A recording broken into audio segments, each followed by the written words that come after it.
है कि इस बार राजस्थान की धरती ऐतिहासिक निर्णय लेगी और अमीरों को नकार के गरीबों के बच्चों को ताकत देने का काम करेगी, ऐसा मेरा विश्वास है। राजस्थान में यहाँ की सरकार से भी मुझे बहुत कुछ कहना है।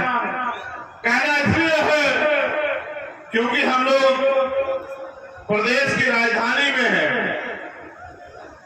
जैसी चमक सूर्य की मेरे चेहरे पे पड़ी है, ऐसी चमक आपकी जिंदगियों में आ जाए, यही पूरा आंदोलन है, यही पूरा संघर्ष है, यही लक्ष्य है। और ये चमक तब तक रहेगी जब तक आप लोग संघर्ष करोगे। जिस दिन आपने संघर्ष का रास्ता छोड़ के सुविधा का रास्ता इख्तियार कर लिया, ये चमक भी चली जाएगी। मेरे साथियों, इस बात को आप लोग याद रखना। तो जैसा मैंने कहा कि यहाँ की सरकार से भी बात करनी है, लेकिन यहाँ की सरकार के साथ यहाँ अपने लोगों से भी बात करने की वो क्या चाहते हैं।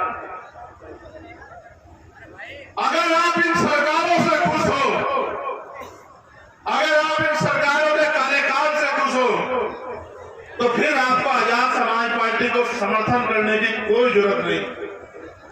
और अगर आप ये मानते हो कि बारंबार आपसे धोखा करके, आपसे झूठे वादे करके आपको ठगा गया है, तो फिर हमारे यहाँ एक कहावत है कि अजमाए हुए को अजमाया हुआ नहीं जाता।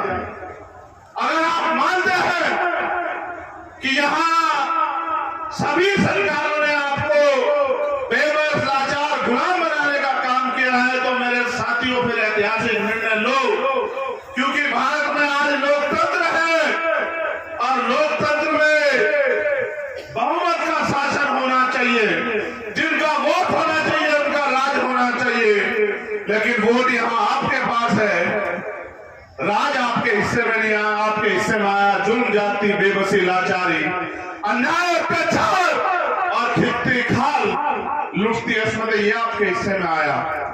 बेबसी, लाचारी और कई तरह की बेबसी, लाचारी। अभी यहाँ छात्र संघ चुनाव होते थे, छात्र संघ चुनाव से हवा का पता लगता था। इस बार भीम आर्मी स्टूडेंट फेडरेशन मैदान में आई तो मुख्यमंत्री जी चुनाव से ही मुकर गए। वो कहते हैं चुनाव नहीं कराने, क्योंकि लोकतंत्र की सबसे पहली पाठशाला है छात्र राजनीति। और छात्र राजनीति से जो निकल के आता है वो सरकार के दमन के आगे छूटता नहीं। उसका सबसे बड़ा उदाहरण आपके सामने चंद्रशेखर आजाद खड़ा। जहां एक तरफ अमीरों की औलादें एसी के कमरों में सीखती है, बड़े बड़े मंच पर सीखती है, वहां गरीब किसान, कमेरे, नौजवानों की औलादें वो छात्र संघ के जरिए यूनिवर्सिटी और कॉलेजों में सीखती है। इनको लगा कि नया नेतृत्व ना खड़ा हो, इनका आपसी गठजोड़ चलता रहे, नए नेतृत्व का निर्माण ना, उसके छात्र चुनाव को टाल दिया जाए। याद रखना मुख्यमंत्री जी, आप भले ही सत्ता की ताकत से छात्र चुनाव को ना होने दो, लेकिन आप 2023 का चुनाव नहीं रोक सकते। 2023 का चुनाव होगा और ये युवा शक्ति राजस्थान की काया पलट के रख देगी। इस बात को आप याद रखना। आप नौजवानों की बात करते हो किस मुंह से? आपकी सरकार में सबसे ज्यादा पेपर लीक होते हैं। गरीबों के भविष्य के, नौजवान लोगों के भविष्य के साथ खिलवाड़ होती है, उनके हिस्से को दगा दिया जाता है।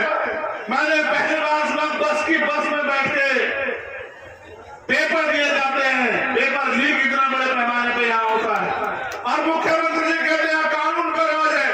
जो एक पर्चा सुरक्षित न रख पाए, वो राजस्थान की जनता को सुरक्षित रख देगी क्या सरकार? आप मुझे बताओ।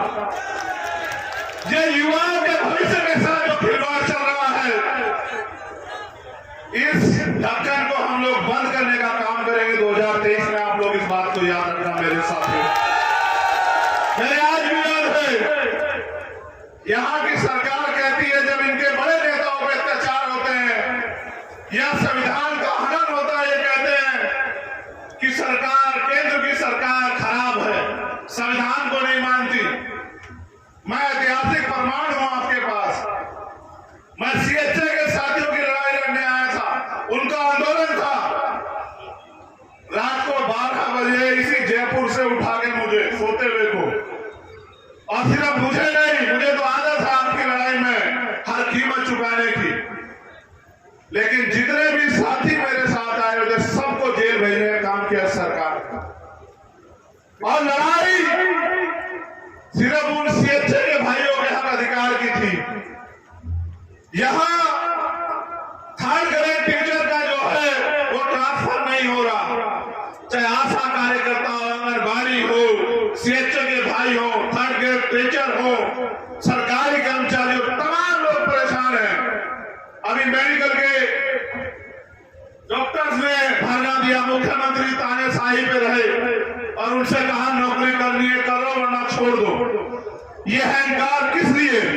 इसी जनता ने आपको ताकत दी, लेकिन आज आप अहंकारी हो गए। अगर सरकार अहंकारी हो जाए तो जनता को निर्णय लेकर सरकार को सबक सिखाना चाहिए, और उस आदमी को जो तानाशाही करे उसको दोबारा मौका नहीं देना चाहिए कि उसका घमंड इतना बढ़ जाए कि वो अन्याय अत्याचार की हद को पार कर जाए। इसलिए आज हम लोग सामाजिक न्याय सम्मेलन कर रहे हैं। और कानून का राज कितना है आपने देखा कि यहाँ एक कर्मचारी पहले रेल में एक महिला को, मुस्लिम महिला को छेड़छाड़ी करता है, और फिर हमारे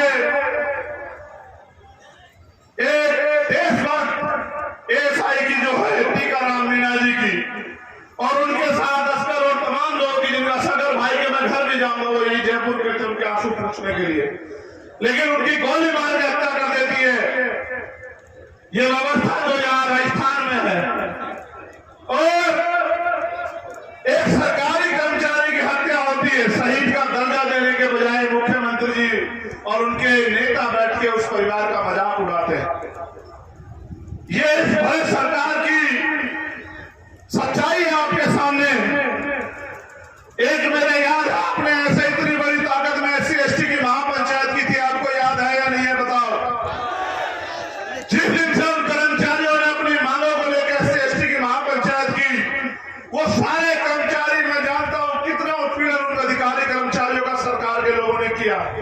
सरकार को लगा कि ये कर्मचारी अपने हक आवाज के लिए समाज को इकट्ठा कर रहे हैं। मैं उन कर्मचारी साथियों से भी कहना चाहता हूं कि जब तक आप अपनी राजनीतिक ताकत नहीं बनाओगे, जब तक आप अपने व्यक्ति को ताकतवर नहीं बनाओगे, इसी तरह के दमन का सामना आपको करना पड़ेगा। लेकिन विश्वास रखिए, अगर एक भी कर्मचारी का दमन होगा तो दमन करने वाला चाहे मुख्यमंत्री हो या उनका कोई मंत्री हो, उनका कोई अधिकारी, वो चैन से नहीं बैठेगा कुर्सी पे। इस बात को आप लोग याद रखें। 2 अप्रैल 2018 के सारे मुकदमे वापस अभी नहीं हुए सारे मुकदमे वापस हुए। SC/ST आयोग बना है, किसी पोस्ट ऑफिस से ज्यादा नहीं है वो, उनकी कोई बात नहीं मानी जाती। उनके जो अध्यक्ष है उनको भी मैंने सुना, वो भी बेचारे कहते रहते हैं कि साहब ये परेशानी को सुनता नहीं, एक झुंझुना बना के रख दिया, उसको कोई ताकत पावर नहीं है। झुंझुना इसलिए बना दिया कि हम सवाल ना करें, लेकिन सवाल तो करने पड़ेंगे। जनता ने आपको वोट देकर सरकार बनाया, और सरकार इसलिए बनाया कि 2 अप्रैल 2018 में स्पेशली SC/ST के लोगों ने जो आंदोलन किया, उनपे झूठे मुकदमे लगे, उनकी खाल खींची गई। उन्होंने सोचा कि बीजेपी को रोकने के लिए हम लोग कांग्रेस को वोट दे देते हैं। उन्होंने आपकी सरकार बना दी, आपने उसके नाम पे 2019 में वोट दिया, और आज तक आपने मुकदमे वापस नहीं किए, ना ही आयोग को ताकतवर किया। ये बात इस बात को स्पष्ट करती है कि आप इन वर्गों के हितैषी हो ही नहीं। सामान्य साथियों, बड़े दर्द के साथ कहना पड़ रहा है, देश भर के जुल्म अत्याचार एक तरफ, देश भर का अन्याय अत्याचार एक तरफ, और राजस्थान का अन्याय अत्याचार एक तरफ, और फिर आप अन्याय अत्याचार के खिलाफ आवाज भी नहीं उठा सकते। आपको याद है जितेंद्र मेघवाल, कितने लोगों को याद है? हाथ उठा खड़ा हो।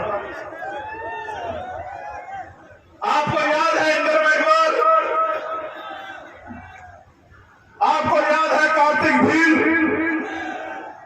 आपको याद है पूजा भील, आपको याद है आशा वाल्मीकि, आपको याद है ओम प्रकाश नगर,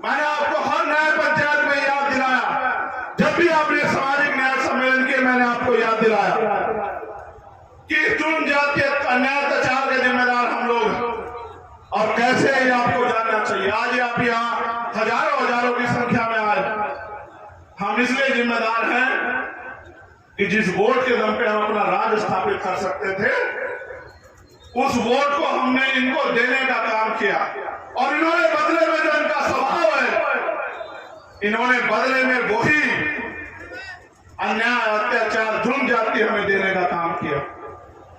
अगर आपने इनको ताकत बोलना बनाया होगा तो किसी जालिम की हिम्मत नहीं होती कि वो जितेंद्र मेघवाल को चाकू से चीर देता, किसी जालिम की हिम्मत नहीं होती कि वो पूजा भील की 10-11 टुकड़ों में जो है उसकी हत्या कर देता। कोई किसी सामंत की हिम्मत नहीं होती कि वो इंद्र मेघवाल को पीट के मार देता, मटकी छूने पर उसके खिलाफ पंचायत होती है। ये हमें मारते भी है और उनके खिलाफ हमारे जो अन्याय की लड़ाई है उसके खिलाफ पंचायत भी करवाते हैं। आप ये बताओ कि बाबा साहब ने हमें वोट का अधिकार स्वाभिमान सम्मान की जिंदगी के लिए दिया, बाबा साहब ने हमें वोट का अधिकार गुलामी की बेड़ियां काटने के लिए दिया, और आपने अपनी वोट का प्रयोग किसने किया मेरे साथियों? ऐसे लोगों पे भरोसा करने के लिए जिनका बस चले तो वो आपसे सांस लेने का अधिकार छीन ले, जिनका बस चले वो आपसे पानी पीने का अधिकार छीन ले, जिनका बस चले वो आपसे अच्छे कपड़े पहनने और आजादी से जीने का अधिकार छीन ले। ऐसे लोगों का इसलिए क्योंकि हमने गलती की तो सजा भी हमें मिल रही। वोट दो धारी तलवार है, अगर आप दुश्मन को दोगे तो आपका इलाज होगा, और अगर आप अपनों को दोगे तो आपकी परेशानियों का इलाज होगा। आपको ये तय करना है कि आपको किसका इलाज करवाना है, अपना या उनका, या अपनी परेशानियों का। मेरे प्यारे भाइयों, सरकार ने बहुत सारी नई योजनाएं कुछ दिन पहले लागू की। क्यों 4.5 साल से पहले लोग नहीं रहते थे क्या यार?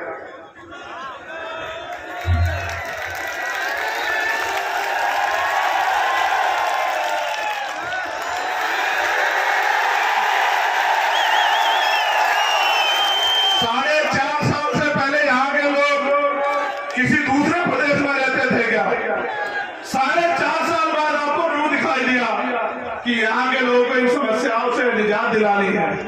क्यों 4.5 साल आप सो रहे थे क्या मुख्यमंत्री जी? मुझे कहना नहीं चाहिए, लेकिन क्या आप मेरा दर्द जानना चाहते हो? मैं उदयपुर आया जितेंद्र मेघवाल के परिवार से मिलने के लिए। इन्होंने मुझे एयरपोर्ट से वापस भेज दिया। मैं उसके बाद 3 बार आया। मैं आके प्लेन से उतरता नहीं, ये मुझे एयरपोर्ट पे अरेस्ट कर लेते और फिर गाड़ी में बिठा के दिल्ली छोड़ के आते। एक बार ये मुझे दिल्ली छोड़ के आए, मैंने इन पे फिर भरोसा किया। मैंने इनसे हाथ जोड़ कहा कि अकेला आदमी जाना चाहता हूं इंद्र मेघवाल के परिवार से मिलने के लिए। उस परिवार को मेरी जरूरत है। एक अकेले को नहीं जाने दिया। इन्होंने मुझे फिर अरेस्ट किया, ये मुझे फिर दिल्ली छोड़ के आया, ये मुझे दिल्ली छोड़